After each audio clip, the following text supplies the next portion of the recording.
Anyways, I'm gonna do that real fit, and then real fast, and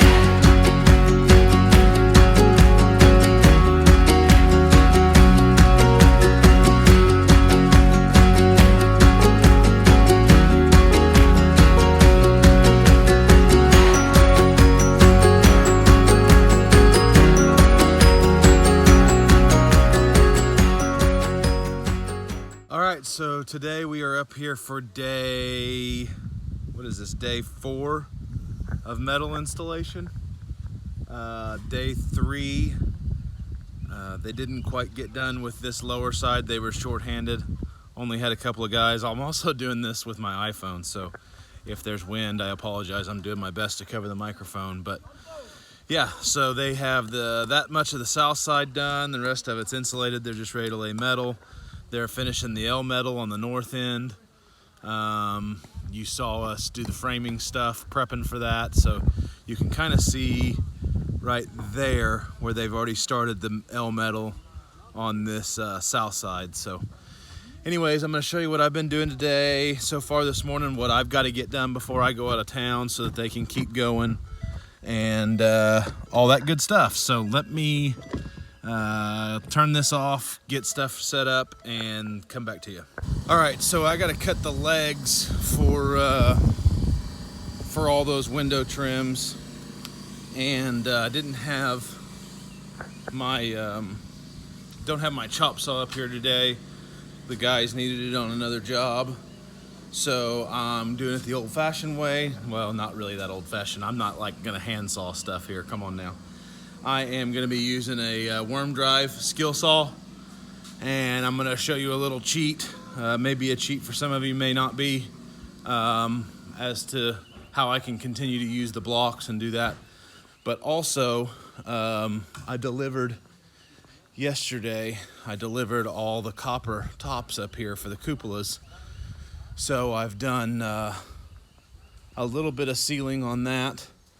And I will show you that I'm going to do a video on Sunday when I get back in town. I'm going to run up here and finish sealing those because I think we're going to set them on Monday.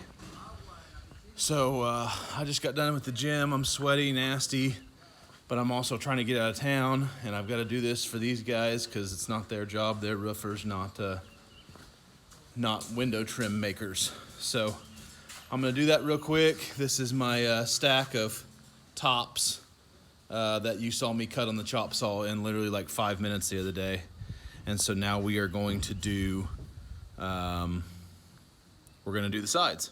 So let me get to that, and I'll try to position my iPhone where you guys can see me. I keep looking over here, which is where you keep seeing my eyes, but the camera is right there. So anyways, sorry for my lack of dedication this morning on equipment and getting the stuff around. It's just trying to leave town's crazy. So anyways, I'm gonna do that real fit, and then real fast, and then show you the best I can, and we'll get out of here.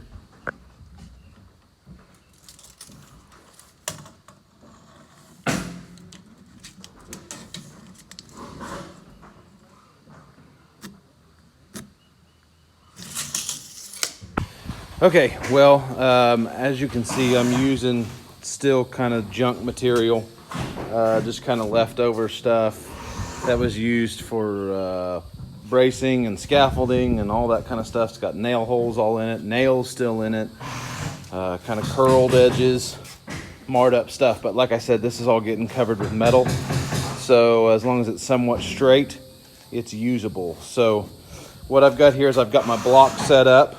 The same block I was using with the chop saw the other day, and I have already cut these right here to length. But what I've got here is my marking board, kind of my universal board, so every board will be the same length. You stick with one board. So I've got that there. I've got it up against the block too, so it can't move. And then what I'm going to do is take my pencil, mark my line, move my block back out of the way. And so what I'll show you here in a minute is I'm going to leave everything right here just like it is right now. And we're going to cut this line on this side because we're pulling from here to there. So we're going to cut on the other side of the line. And with the skill saw here, I've got the blade on the lowest depth, and it's not going to cut both of them all the way through at the same time. But what it is going to do is it is going to give me my 90-degree line on both boards, so that I can then pull them over here where I've marked and cut off with my 47.5 for reference line from that same end point. So that just kind of keeps my eye right on the 90 degrees. And I'll be able to finish both cuts off to the side here where they can just fall down to the ground and not pinch the saw and bind up. So that's what I'm doing. It's nowhere near as fast as the chop saw, but it's still faster than pulling 47.5 inches from each individual piece of board to try to get this done. So I'm probably not going to get all of them done today. I'm just trying to get enough done so that they can keep going, and I'll finish them on Sunday whenever I get back in town. So that's what we're doing. I'll let you see how this works. Just let you watch the process here. Hang on. Well, that totally did not record, so I guess you get to watch me do it again. Or I guess you get to see me do it, but it's actually the third or fourth time I've tried to do it for the camera. So bad equipment today, but hang on, I'll set you down and show you. I'm marking 2 new ones, so I'll show you you've seen the marking process. Now I'll just let you watch it from start to finish, so hang on.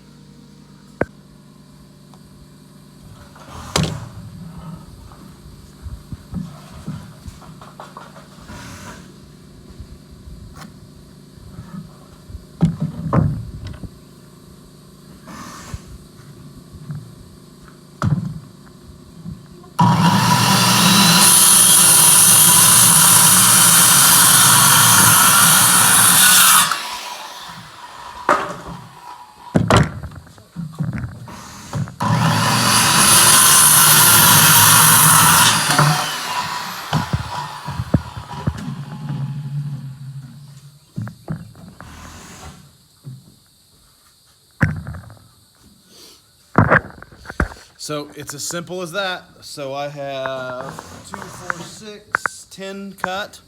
I need 18 per side. So I'm gonna knock out 8 more so that they can at least do one side. I don't think they can do any more than that until I get back up here and finish. So that's what we're gonna do. And then I'm gonna call her a day because I need to get home to get out of town. So I still have 2 more jobs to run before I can even do that. So until next time, we'll see you up on the ridge.